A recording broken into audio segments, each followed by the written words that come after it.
Boa tarde, quinto ano. Hoje nós vamos fazer a correção de exercícios do nosso livro, páginas 99 e 100, 104 e 105 e 112 a 115. Então, nós começaremos aí na nossa correção, ok?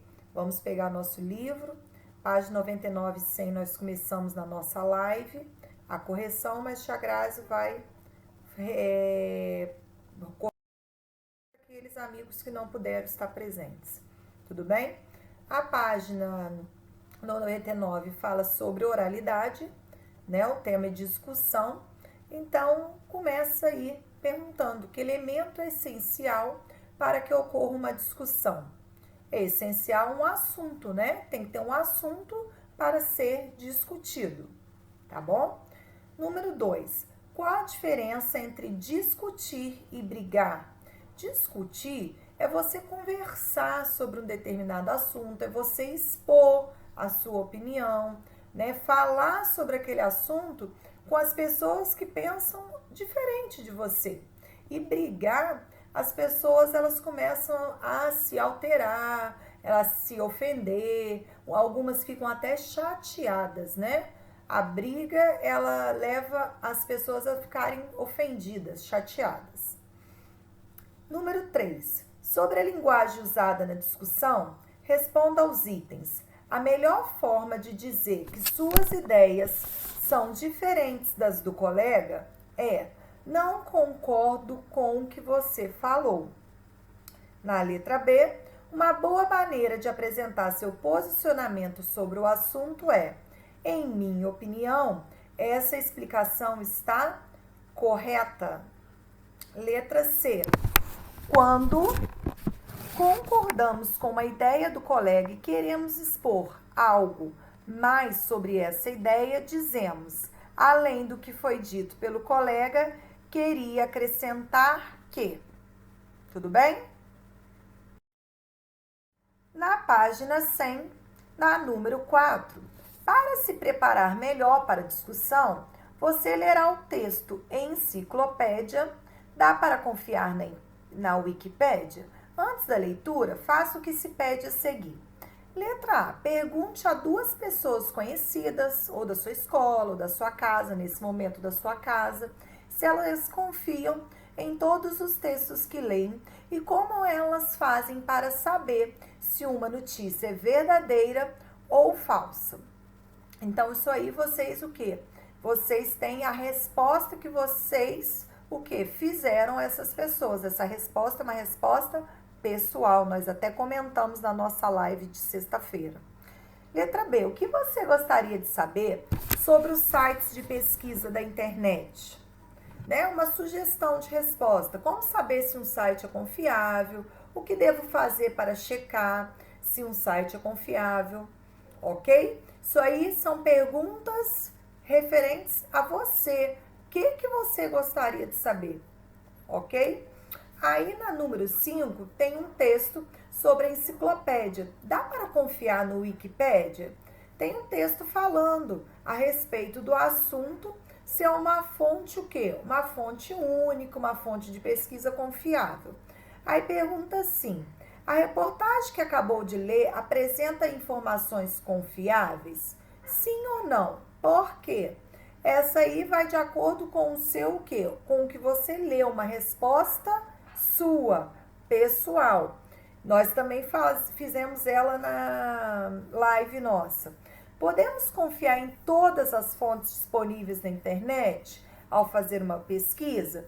Por quê? Sim, eu posso. Não, eu não posso. Por que eu confio? Eu procuro em outros sites, eu vejo se os outros sites estão falando a mesma coisa. Então, uma pessoal. Na página 104 do nosso livro, vai trabalhar com a cultura em tela. Tem uma pintura da Tarsila do Amaral, uma artista plástica, que ela vai retratar aí para nós, né, a cidade do Rio de Janeiro, e ela vai retratar. Além disso, ela vai colocar em foco algumas cores que são predominantes, que ela usa para representar o desenho dela e representar a fauna e a flora brasileira. Então, no número 1 diz assim: que cidade brasileira é retratada na tela? A cidade do Rio de Janeiro. Que elemento mostra isso? O morro, ao fundo, nos remete o quê? Ao fundo aí na imagem, nos remete ao pão de açúcar, tá? Que cores se destacam? Na tela destacam as tonalidades fortes. Quais as cores? O verde, marrom, amarelo e azul. São as 4 principais cores aí. 3. Que elementos representantes da cultura brasileira aparecem na pintura? O macaco, ele representa a fauna brasileira, assim como os mandacarus, os coqueiros e as árvores, elas representam a flora brasileira. Tudo bem? A número 4 pede-se assim, da seguinte forma: como você pintaria o Brasil hoje? Né? Pede para você representar a cultura brasileira, de acordo com o que você vê o Brasil hoje. Então, você vai retratar aí. Na página 105, nós temos um poema de Manuel de Barros que fala do menino do mato, né? Que ele começa dizendo: eu queria usar palavras de ave para escrever, onde a gente morava era um lugar sem nomeação, ali a gente brincava de brincar com palavras. Então aí tem um poema. Então pede assim: é com base no texto, né? Com base no texto, o que é brincar com palavras? Brincar com palavras e criar palavras, elas utilizam de quê, Tia Grazi? A imaginação, né? Elas usam palavras que elas já existem em sentidos que não são próprios, ok? Número 2. Agora, que tal brincar com as palavras? Você e a turma, né? Só que agora não tem a turma, você pode inventar palavras novas, escrever situações imaginadas, cheias de traquinagem, né? Escutar o poema do colega, só que nesse momento vocês vão fazer o de vocês e numa live a gente combina de ler o poema. Na verdade, a idade apropriada para uma pessoa jogar um jogo ou assistir a um filme, tá? Letra C. Para que serve essa classificação indicativa em jogos? Por que ela é importante? Ela serve para restabelecer a partir de qual idade a pessoa pode jogar. E é importante por quê? Para evitar que as crianças participem de jogos com conteúdos inadequados para a idade dela, como violência, entre outros. Letra D. No jogo do dicionário, a classificação indicativa é livre. Copie o trecho que contém essa informação. Idade. Não existe idade definida, mas é necessário que os participantes saibam ler e escrever. Letra E. Quais outras atividades de lazer têm esse mesmo tipo de classificação? O cinema é um exemplo, os shows, os teatros, alguns brinquedos nos parques de diversão, tá bom? Letra F. A classificação é livre, mas nem todos podem participar do jogo. Qual o critério necessário para alguém participar do jogo do dicionário? Ele deve saber ler e escrever. É principal o quê? Principal regra aí, né? 4. Qual o objetivo do texto que você leu? Para que ele serve? Ele serve para dar instruções. Que instruções, Tia Grazi? Para jogar o jogo do dicionário. Ele nos ensina, né? As instruções é para nos ensinar. 5. As regras também trazem os materiais que serão utilizados no jogo. Letra A. Qual objeto é o mais importante do jogo do dicionário? O que não pode faltar? O dicionário. Quais objetos poderiam ser substituídos por um relógio? Aquela ampulhetazinha e o cronômetro. A ampulhetazinha é aqueles que vêm em jogos, né? Que você vira e ali, conforme vai descendo, né? São micropartículazinhas ali, né? Que vão descendo. Quando enche, acabou o seu tempo ali. Letra C, um pozinho, na verdade. Se nenhum dos participantes tivesse um objeto para marcar o tempo, o que poderia ser feito para que o jogo acontecesse? Converse com seus colegas e pense uma solução. Todos os participantes esperarem até que o último termine de escrever o significado da palavra. Deixa um aluno só para contar o tempo. Ele vai contar o tempo, um amigo. E 6. Qual a punição receberá o jogador que votar em sua própria definição e não receber voto de nenhum outro participante? Ele perderá um ponto. 7. Releia os itens com as orientações de preparação para o jogo e coloque 1 quando a ação estiverem que ser realizada por todos os jogadores e 2 por apenas um jogador. Escolham um jogador para ser o líder da rodada. Então, é número 1. Entregue uma folha, lápis ou caneta para cada jogador escrever as definições. Essa ação é realizada por mais de um jogador. Número 2.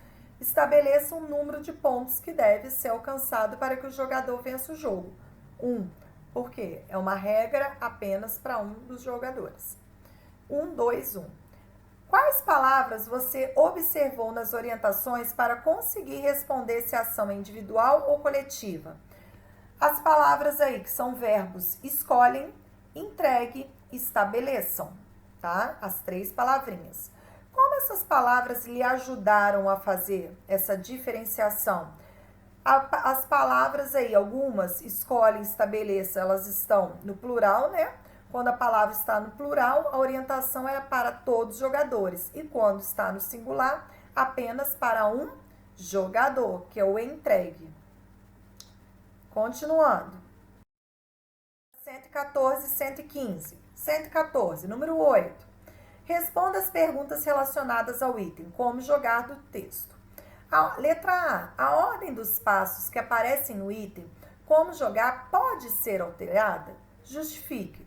Uma sugestão, não, pois não é possível realizar, né, o passo 2, escrever a definição da palavra sem antes realizar o passo 1, escolher a palavra, né? Letra B. O que acontece se os jogadores não seguirem essas regras presentes? O jogo não vai funcionar. C. As regras de um jogo, portanto, são obrigatórias ou opcionais para o seu bom funcionamento? Elas são obrigatórias, gente. Não tem como eu dizer que ela é opcional, porque senão o jogo não vai ser jogado da forma correta. Por quê? Porque quando o jogo é criado, é necessário que haja regras que explique, que define como ele deve ser jogado. Essas regras que estabelecem as características aí do jogo. D. Além das regras, aparecem algumas dicas. Em quais passos elas são apresentadas? No primeiro passo, no terceiro passo e no quinto passo. Ok? Letra E. Converse com os colegas e o professor, depois responda. Qual a diferença entre as regras obrigatórias e as dicas? As regras, né, obrigatórias, né, se essas orientações elas não forem seguidas, o jogo não acontece. As dicas opcionais não forem seguidas, assim o jogo pode acontecer, uma possibilidade. 9. As dicas podem funcionar como estratégias de jogo, que aparecem, né, que também podem ser usadas em outros tipos de jogos, como, por exemplo, os esportivos. Marque X nos itens que podem ser considerados estratégias durante uma partida de futebol. O goleiro sair da sua área e jogar na linha é uma regra, né? A estratégia. Um jogador bater o pênalti que outro sofreu. E a substituição de um jogador que está jogando mal. Então, é o segundo, o quarto e o quinto círculozinho aí. Número 10. De modo geral, os jogadores precisam conhecer todas as regras e estratégias dos jogos. Explique. Eles precisam conhecer todas as regras, pois são obrigatórias, mas eles não precisam conhecer todas as regras que são opcionais. As obrigatórias eles têm que conhecer. As as opcionais, né? Eles não precisam conhecer com tanta habilidade aí. Precisão. Número 11. O jogador que seguir as dicas do jogo do dicionário terá mais ou menos chance de vencer? Explique. Claro que quem seguir as dicas, ela terá mais probabilidade, mais chance de vencer, pois as estratégias, elas propiciam que o jogador se saia melhor no jogo. Número 12. Agora preencha os espaços vazios com as palavras que estão no quadro e descubra a diferença entre regras obrigatórias e estratégias do jogo. Então, as palavras são maiores, regras obrigatórias, estratégias. Os jogadores apresentam regras obrigatórias e estratégias de jogo. Se não forem seguidas, as regras obrigatórias impossibilitam que o jogo aconteça. As estratégias podem ou não ser seguidas pelos participantes. Utilizar as estratégias dá ao jogador maiores chances de vencer o jogo. Ok? Então, até aqui a nossa correção. Um beijo, fiquem com Deus, fiquem em casa, se cuidem. Beijos, amo vocês. Tchau, tchau, quinto ano.